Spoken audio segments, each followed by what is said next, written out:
After all the attempts to bring the vital being under some kind of control, it may seem like it is an impossible task.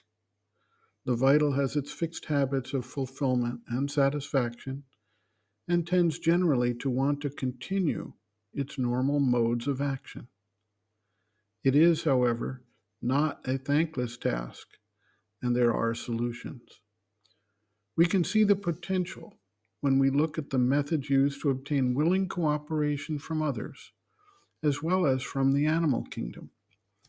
We may gain short term control through exercising brute force, wielding fear, or offering bribes, but these tend not to gain long term cooperation. Rather, they enforce themselves only so long as the means are in operation.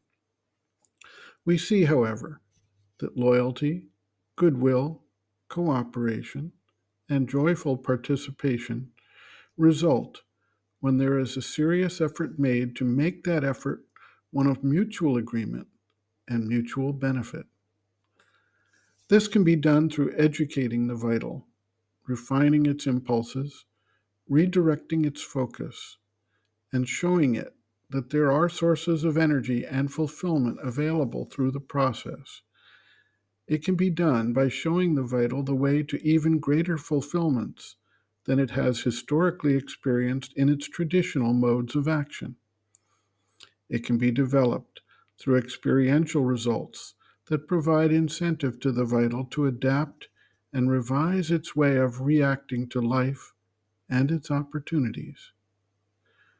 Once the vital becomes enthused about the possibilities, it will focus all its attention and its energies on the needed realization. This occurs in all spheres of interest, not solely in spiritual pursuits. The mother observes, quote, "It is difficult to regulate it, yet naturally when you have succeeded in taming it, you have something powerful in hand for realization. It is that which can carry by storm the biggest obstacles. It is that which is capable of turning an idiot into an intelligent person. It alone can do so. For if one yearns passionately for progress, if the vital takes it into its head that one must progress, even the greatest idiot can become intelligent. I have seen this. I am not speaking from hearsay. I have seen it. I have seen people who were dull, stupid, incapable of understanding, who understood nothing. You could go on explaining something to them for months. It would not enter, as though one were speaking to a block of wood. And then, all of a sudden, their vital was caught in a passion. They wanted simply to please someone or get something. And for that, one had to understand, one had to know it was necessary. Well, they set everything moving. They shook up the sleeping mind.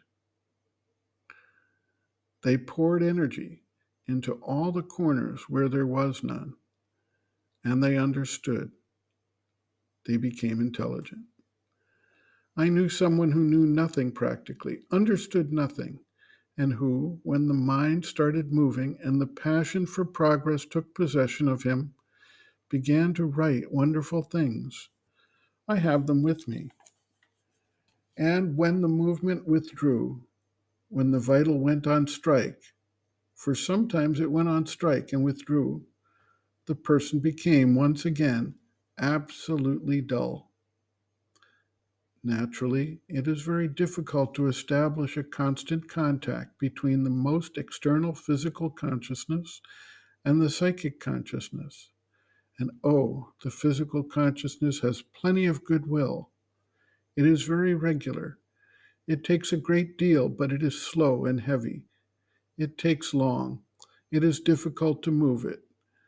It does not get tired, but it makes no effort. It goes its way quietly. It can take centuries to put the external consciousness in contact with the psychic. But for some reason or other, the vital takes a hand in it. A passion seizes it. It wants this contact for some reason or other, which is not always a spiritual reason, But it wants this contact. It wants it with all its energy, all its strength, all its passion, all its fervor. In 3 months, the thing is done. So then, take great care of it. Treat it with great consideration, but never submit to it, for it will drag you into all kinds of troublesome and untoward experiments. And if you succeed in convincing it in some way or other, then you will advance with giant strides on the path. End quote. Reference: Sri Aurobindo and the Mother, Our Many Selves, Practical Yogic Psychology, Chapter 2, Planes and Parts of the Being, pages 33 to 34.